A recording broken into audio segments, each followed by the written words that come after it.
Hi guys, ayan, welcome back to our channel.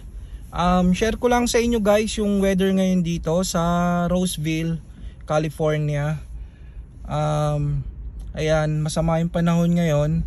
Ilang araw nang nag-uulan, pero ngayon itong oras na to hindi siya umuulan, pero maya maya ng konti, sabi sa forecast uulan na mga 10 minutes.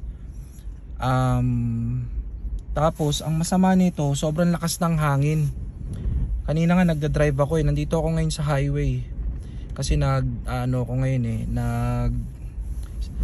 nagsa-side hustle ako ngayon. So kanina tumatakbo ako sa highway, mga 60 lang, 60 miles. Gumaganong-ganon yung sasakyan kasi pinapadpad siya ng hangin. Ang masama pa niyan dito, na-stuck kami dito, nandito pa kami sa tulay. Sinarado yata ng mga pulis yung kabilaang highway. Pakita ko sa inyo yung sitwasyon na. Ayan. Ayan yung sitwasyon ngayon. Diba? Lahat ng kotse. Sobrang lakas ng hangin.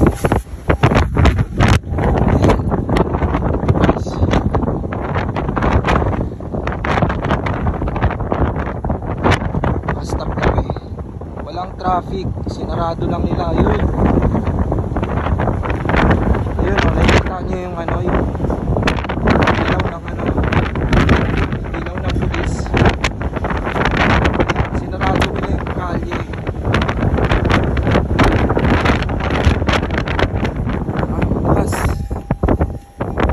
Lakas ng hangin.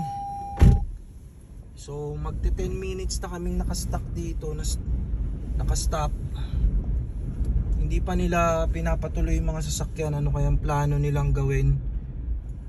Hindi ko alam kung may aksidente ba doon sa may unahan or talagang sinarado lang nila yung kalye para huminto yung mga sasakyan, kasi siguro prone sa accident, kasi nga pinapadpad niya yung sasakyan habang tumatakbo ka, gumigilid ka kung saan yung direksyon ng hangin. Nakastuck kami lahat dito, patay na yung mga makina nila. Ayan, ang linis nung kabila. Ayan yung kabilang tulay. Dito kami sa isang tulay.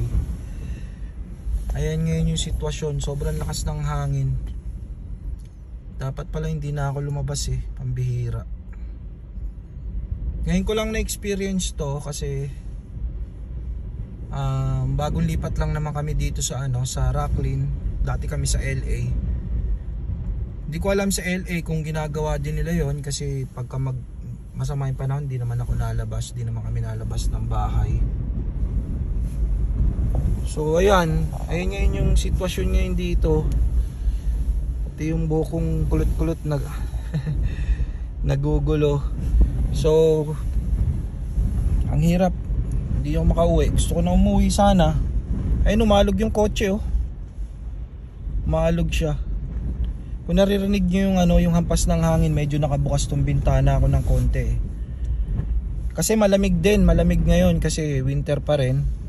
So yung palo ng hangin, sobrang lamig pa rin yan.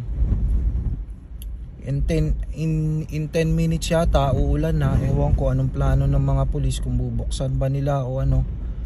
Tapos kanina lang konti, umuwi ako ng bahay. Bago ako mag-deliver na itong last, umuwi ako ng bahay, walang kuryente, so may power interruption siya. Ngayon, hanggang ngayon yata hindi pa bumabalik. So ganito pala dito sa sa California.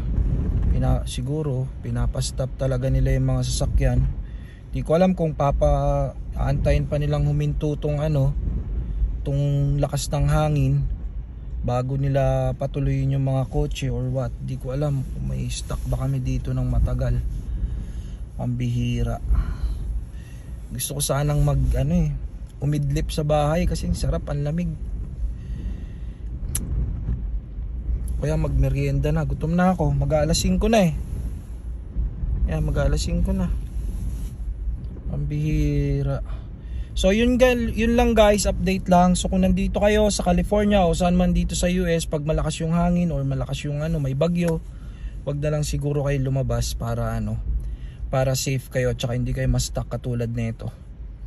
Okay, yun lang guys. Maraming salamat sa panonood. Bye.